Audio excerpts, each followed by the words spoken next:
नर्मदापुरम के नर्मदा अपना अस्पताल में चल रही भागवत कथा के 6वें दिन कथा व्यास अंबालिका किशोरी जी ने कहा कि भगवान की कथा सुनने का सौभाग्य कई जन्मों के पुण्य उदय होने के बाद मिलता है। उन्होंने कंस वध का प्रसंग सुनाते हुए कहा कि भगवान को निर्मल मन वाला ही पा सकता है। भगवान के सामने छल प्रपंच नहीं चलता। कंस ने छल से भगवान कृष्ण और बलराम को मथुरा बुला लिया। भगवान गोकुल में सभी से कहकर निकले कि वे परसों आ जाएंगे। मथुरा में उन्होंने सदन, नंदा, कुब्जा आदि का उद्धार किया। इसके बाद कंस का वध किया। इसके बाद उन्होंने माता पिता को कारागार में मुक्त कर नाना उग्रसेन को पुनः मथुरा का राजा बना दिया। इसके बाद उन्होंने कृष्ण रुक्मिणी विवाह की कथा सुनाई है। कथा में मध्य प्रदेश शासन की मंत्री संपतिया उइके ने व्यासपीठ का आशीर्वाद लिया।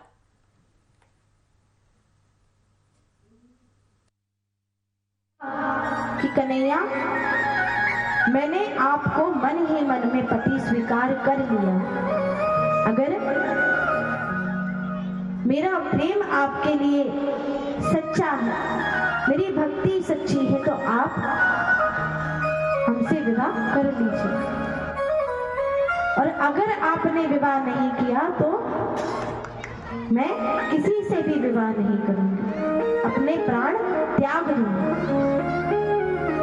और ऐसा लिखकर ब्राह्मण के हाथ पत्र कन्हैया के पास भिजवा दिया। तो ब्राह्मण देवता जब द्वारिका पहुंचे तो कन्हैया के सामने पत्र पढ़ा। कन्हैया ने कहा कि जब मैं कोई बात अपने भक्तों से नहीं छुपाता तो मैं ये पत्र भी नहीं छुपाऊंगा। तो ब्राह्मण देवता को कहा कि आप जोर जोर से पत्र पढ़ना प्रारंभ कर दीजिए।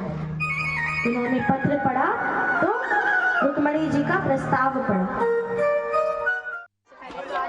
कंस का वध हम सभी ने चरित्र श्रवण किया, किस प्रकार भगवान ने कंस का वध किया और किस प्रकार से भगवान रण छोड़कर चले गए केवल इसलिए कि पृथ्वी का भार हल्का करने को आए।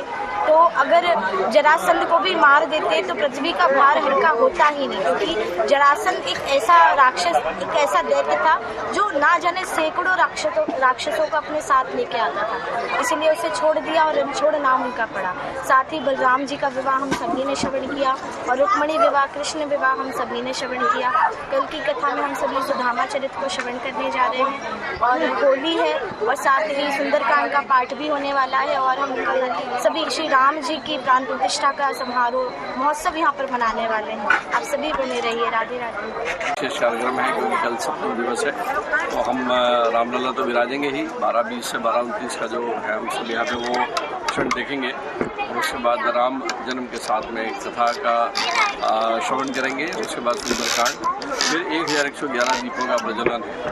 तो सभी बंधुओं से भी निवेदन ये है कि सब लोग जो है अपने घरों से 1 दीप 2 दीप 5 दीप लेके आए। और साय का काल जो है इस वक्त जब दीप का जो प्रकाश है वो जब अंधकार को दूर करता है उस समय पे हम जो है एक आतिशबाजी का एक दिवाली मना रहे हैं रामलला के खुशी में। सबका जीवन मंगलमय हो।